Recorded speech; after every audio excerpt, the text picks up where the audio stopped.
Greetings, Windmill. I'm Andy, and I'm George, and this is Windmill. Welcome back to the Windmill full of corpses. You know, if you were to put into Chat GPT, create a generic Seven Spires song title, this is the title. This is the most Seven Spires title that Seven Spires titles have ever Seven Spired. I cannot disagree with that. It's basically an artistic way of saying abandonment issues 101. Yes, and I love it. Okay, I have a confession to make. I was wrong in our last two videos.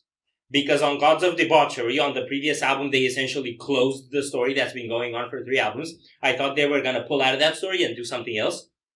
And with how the Almost Town video looked, it made me think that they're doing more like a metaphor of about the creator and art in general, because it had that thing of the band coming and pulling her out of her story, sort of, and just playing with them.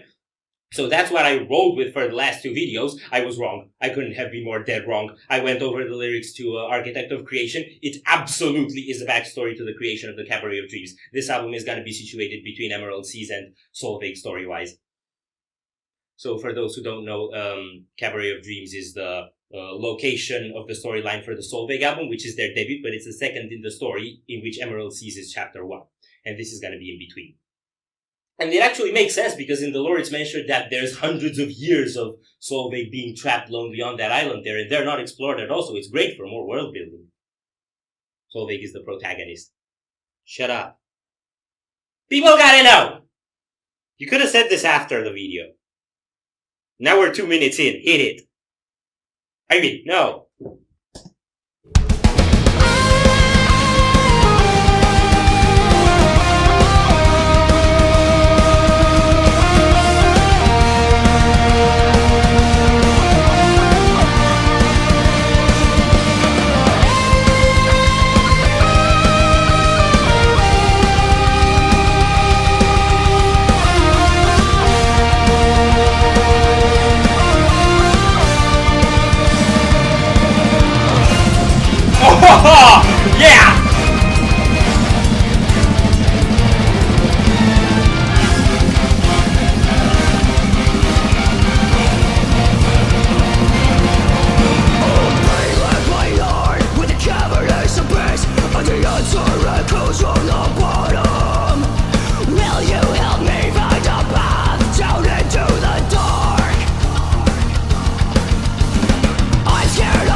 Shut up.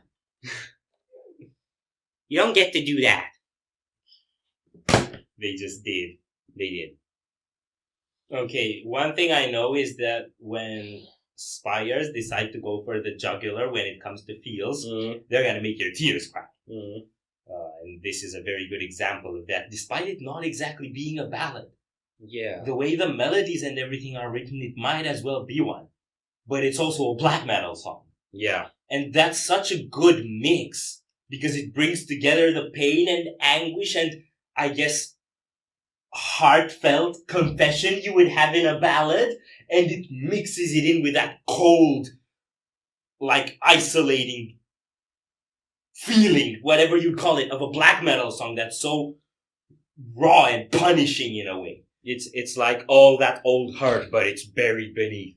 That's why all the heavy elements are kind of second stage, right? And the feely feels take front. And it gives you that ballad feeling even only through the melodies and orchestra, despite the fact that most of the vocals are screams. Yeah. She only has backing cleans in the chorus, and then she has that clean bridge.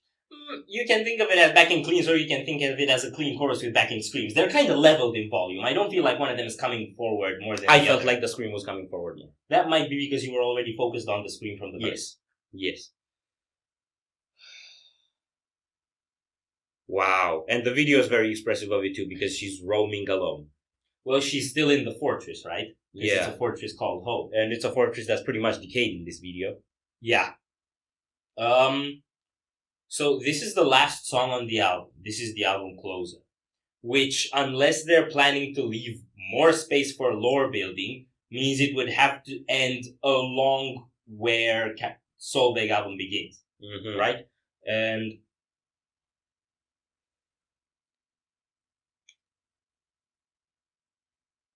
I'm not going to get too much into the lore again, for those who don't know, but Solveig essentially starts with a scene of the protagonist being, in a weird, twisted way, reunited with an old love that doesn't recognize her. Mm-hmm. And then Solveig is kind of a story of, to some degree, isolation while being next to that person. And did you hear the male backing vocals? Yes.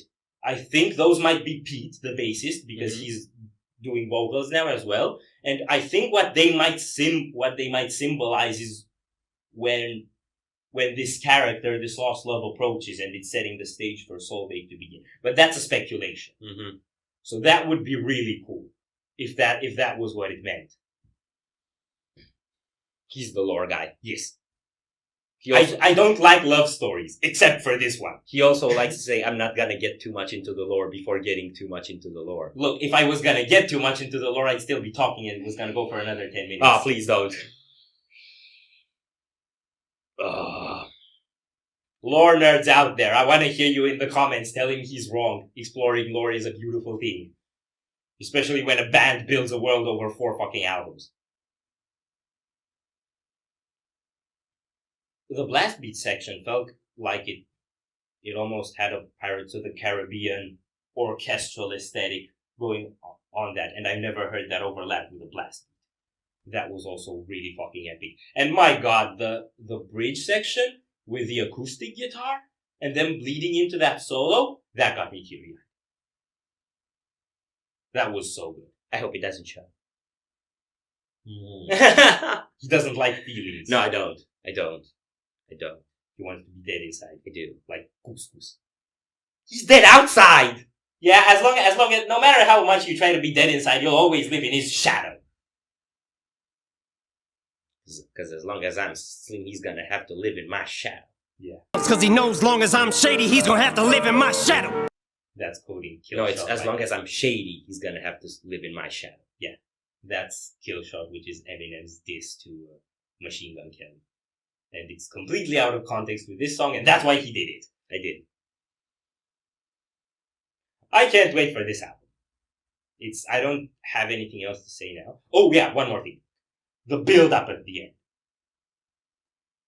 They had a build-up on vocals, because she got, more and more volume, and I think also more layers. They had a build-up on melodies. I think they were lead melodies amping up. And they also had a build up on the drums. So everything was growing at the same time. It was a growy end. It was a growy end of the song. Yes. And you're just waiting for me to stop talking. No, I just don't have anything else to say. I'm sure there are lots of things to say with it, but it's the kind that just kind of got me, like this. I like the pencil in her hair. It's not a... It looks like one. Also, dude, her hand gestures are like if Ceregor was a poet instead of a skeleton. Ceregor is the vocalist of Karak Angren, and he's a skeleton, and he's dead. Like couscous. Are we done here? No. So if you enjoyed this reaction, we'd greatly appreciate the likes and shares, and if you want to see more, don't forget to subscribe. With bells. Thank you very much for stopping by. We hope you enjoyed your stay, and we'd love to see you back at the Windmill very soon. Corpses out.